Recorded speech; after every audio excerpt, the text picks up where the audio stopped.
being open to life is something that's talked about a lot. And, while it's like a lofty concept, no one ever talks about like what that actually means. And what we've seen it to mean in our 8 months with the twins is that being open to life is just being courageous enough to face the unknown. Yeah. Because there's a lot of things in life that we're not certain of. And pregnancy and children is just taking another leap into the unknown. Yeah, and every pregnancy is so different. I just think back to our few experiences. I mean, just with our first miscarriage with Fulton, like from almost day one, I had such horrible back pain. And then with this pregnancy with twins, so like double, I have had hardly any back pain. And you think she'd have double the back pain, You right? would think so. But it's been amazing. It's been really peaceful, and all the support we've had has been incredible.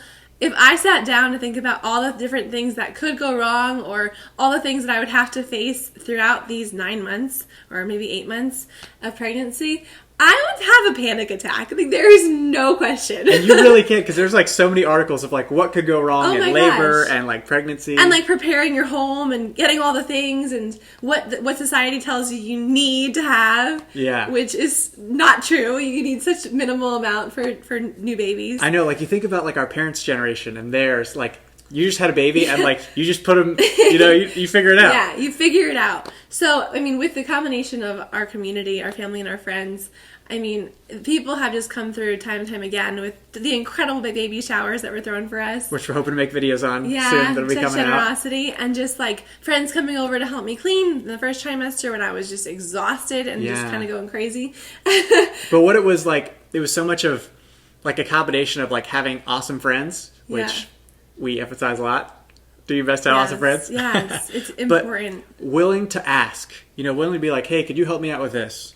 Because that's like half the battle. If you're like, I'm going to do this on my own, then you're going to get overwhelmed and like you're going to get burnt out. Yes. So along with every pregnancy being different, which I don't really know about, every child is different. Yeah. I mean, so I'm one of 7 kids, Anne-Marie's one of 6 kids, and they're all different. Like that's the beauty in life, is that it's so diverse. Yeah. So like just because you had your first kid and it was like awesome, you're like, oh yeah, we're definitely going to get a second or have a second. And then you have your second and that kid is like kind of stinks, and you're like, I don't know if we're going to be going in for third, but just difficult, for whatever reason. Yeah, exactly. But that's where you're really tested as a couple. Yeah, and that's really where your love grows, because you have that purpose. It's like, all right, like what maybe like the really naughty kid is like more like one of the spouses, and you can relate more. Like it's really cool seeing that like complementarity in your marriage. Just like, oh my gosh, like that's amazing. Yeah. But that's really where prayer comes in. So if you're Christian, you're gonna love this. If you're not Christian, just listen to me. Yes. So a prayer that we've said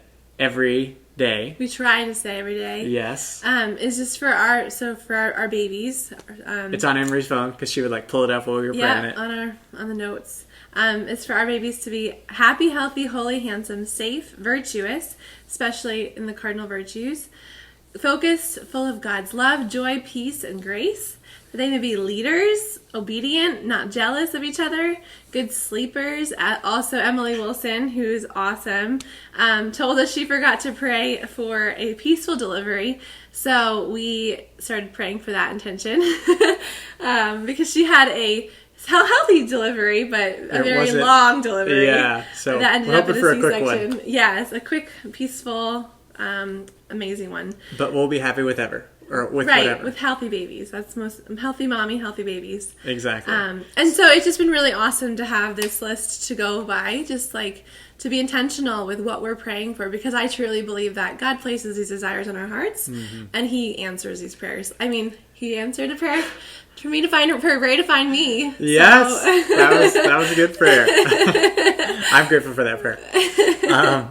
But the beautiful thing about prayer is that like God doesn't always answer the prayer the way that you thought it would be answered. Right. He answers it even better. Exactly. Yeah. And something that I've focused on keeping that in mind. So like I've said it before, prayer's not just like a vending machine where you like put it in and you get something out, Yeah. It's so much more amazing than that. Yes. Is what I've been praying for. God's time. Yes, which it's we don't hard fully sometimes. understand. I know. Yes. Gosh, we gotta make videos on that. Yeah. I know. Yeah. But what I've been praying for is for me as a man to grow in detachment and like sacrifice, so that like maybe these babies aren't good sleepers. I have grown in the ability or I've been praying for that grace to be like a strong father and like to support Anne Marie when she's emotional, which doesn't happen in pregnancy, right? Funny. So things like that, you know, maybe it's unknown and maybe it's not what you expected, but growing in that ability to be like, all right, this situation is really crazy, but I'm going to be the best man or woman that I could be. So that like when you have a child and you're open to life, it's not just like, oh, they're cute and like Facebook and Instagram and like everyone's like, oh, that's so sweet, but you don't see them like when things are bad, you know? So like when things are bad, that is when it's most important to be courageous and to be virtuous and to be loving. And to remember to call out to those mentors in your life, which I hope you have. And if you don't have, please find them. Yes. Because I know I will be calling many of them when the time comes around and I'm having difficulties or I'm sleep deprived. Yes, that's a game changer. I mean, it's huge. Like being open to life is hard when you're by yourself. And that's where community comes in. We're made for it. Yep. Yeah. We are made for community. So hopefully this video has helped you. Maybe you're on the fence about like, should I be open to life? You know, we meet a lot of people that are like, oh yes, I so badly want to have another child, but my husband or my wife isn't open to it. And, you know, it is a challenge. And we're saying this without any kids yet. So you guys are probably like, oh, they can do it. So but we'll make you know videos what's amazing though is like, I think of our families. I mean, the last child of each of our family, I feel like they're like extra special. Like, like Christina and Ray's family and She's Thomas awesome. and my family. Like, I cannot imagine our families without them. Yeah. So like, praise God that our families were open to that 7th and that 6th child on earth. So. Yeah. It's so funny. Totally unrelated. I mean, related to it.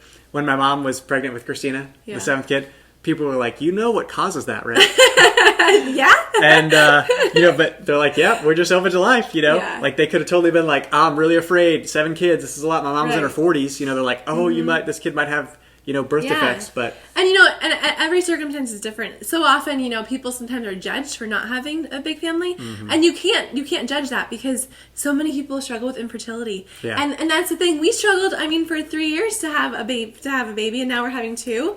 I mean, we got two to heaven with our miscarriages. But like, so like that's why you just have to love people where they're at too. But really, if you're able to have the blessing of life, I mean, it's such a gift. it is priceless. Yeah. So hope you have an incredible day, and God love you.